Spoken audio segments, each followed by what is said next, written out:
Hey everyone, it's Tanya again, and we're up to divorce hack number 16. Now, this isn't a very nice one, and this comes down to IVOs and AVOs.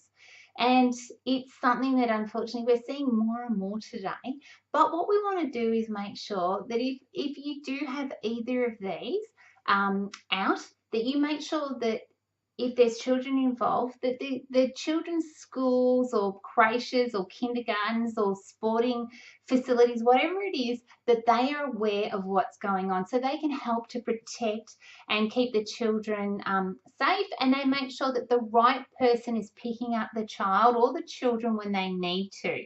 So whilst this might sound like common sense, unfortunately in some cases we've heard of instances where the partner just has taken it for granted that nothing's going to happen, and they haven't told anyone, and then something's happened to the children. Either they've gone missing, or they just weren't aware that staff members just let a child go with someone that they shouldn't have.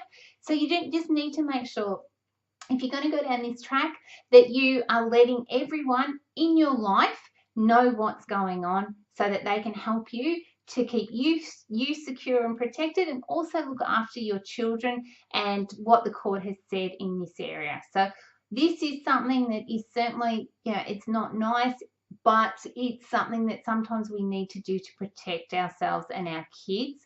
So make sure everyone is aware of what's going on.